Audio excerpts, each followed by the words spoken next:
नमस्कार दोस्तों, इंजीनियर शिक्षा यूट्यूब चैनल पर आपका स्वागत है। दोस्तों, आज के इस क्लास में हम एक बहुत ही मस्त और इंटरेस्टिंग कहानी के माध्यम से हिंदी पढ़ने का प्रैक्टिस कराएंगे। तो चलिए बिना देरी किए आज के इस क्लास को शुरू करते हैं। क्लास को शुरू करने से पहले आज के इस क्लास को कर दीजिए लाइक, क्योंकि आप बाद में भूल जाते हैं। और आज के इस क्लास को आप लास्ट तक और ध्यान से देखिएगा, ताकि आपको जो है हिंदी पढ़ना आ जाए और साथ साथ में जो है प्रत्येक शब्द में लगे मात्रा को भी ध्यान से देखिएगा, ताकि आप जो है हिंदी शुद्ध लिख सकें। तो चलिए क्लास को शुरू करते हैं। तो इंटरेस्टिंग स्टोरी का नाम है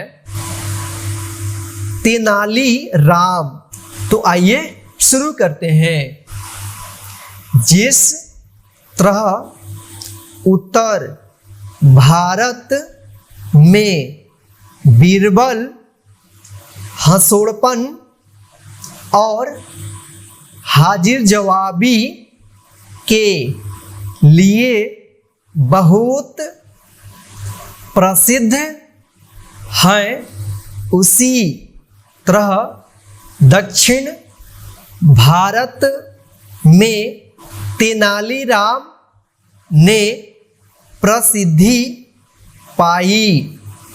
ये दोनों ही विदूषक और विद्वान थे।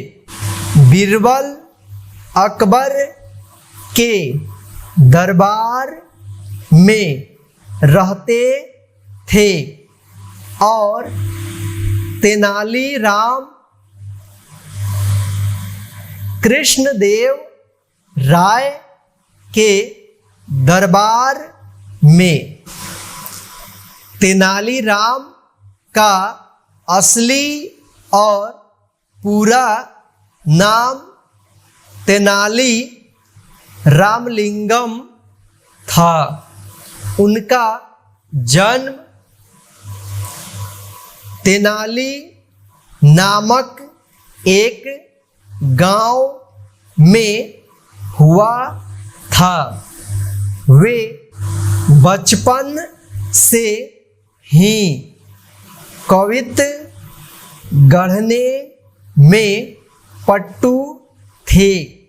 वे ऐसी बातें करते थे कि लोग हंसते हंसते लोट पोट हो जाते थे।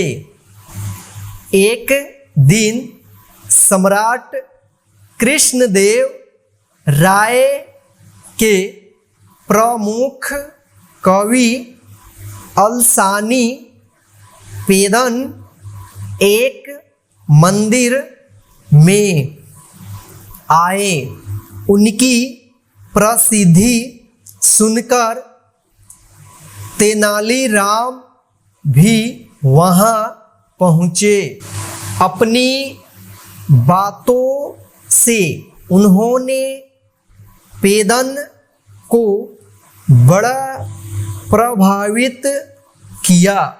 पेदन ने चलते समय कहा, मैं राजा के दरबार में तुम्हें बुलवाकर तुम्हारा सत्कार करूंगा। जब काफी दिन बीत गए और राजा के दरबार से कोई बुलावा नहीं आया, तो तेनालीराम बड़े चिंतित हुए।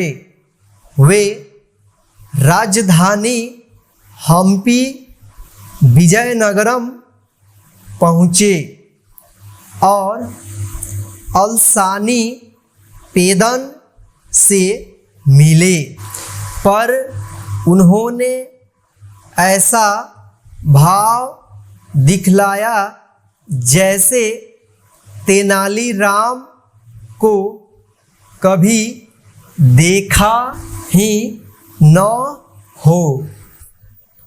पर तेनालीराम घबराए नहीं। उन्होंने राजा को अपनी हाजिर जवाबी और हंसोड़ प्रकृति से इतना प्रभावित किया कि राजा ने खुश होकर तेनालीराम को अपने दरबार में रख लिया। एक दिन राजा के दरबार में एक मूर्तिकार आया। उसने कहा, महाराज, मेरा दावा है कि आपके दरबार में ऐसा कोई बुद्धिमान व्यक्ति नहीं है जो मेरी चतुराई पकड़ सके।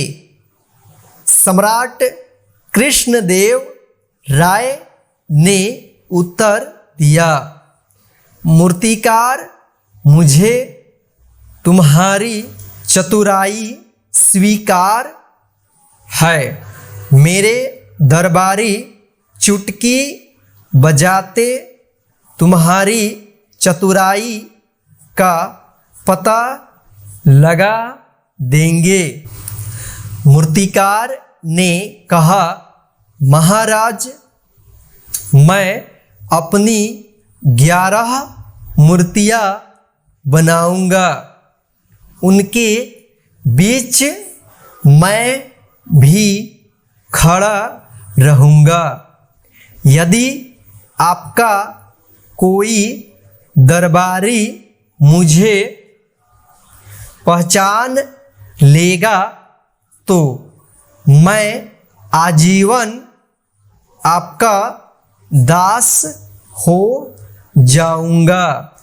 सम्राट ने मुस्कुराते हुए कहा, ठीक है।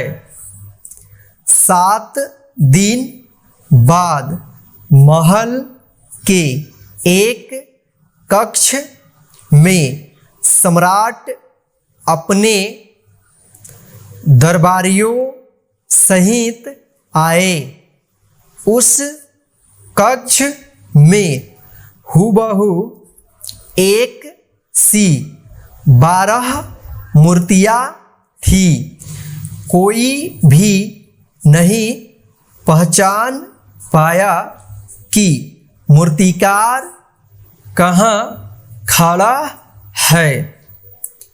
तभी तेनालीराम ने मूर्तियों के दोष बताने शुरू किए। वे बोले, महाराज, ये मूर्तियाँ तो किसी नौसिखुए की रचना मालूम पड़ती है। किसी की नाक बड़ी है तो किसी के कान।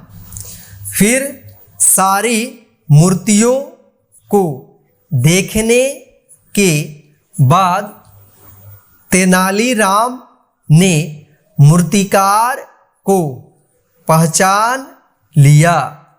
मूर्तिकार ने अपनी पराजय स्वीकार कर ली।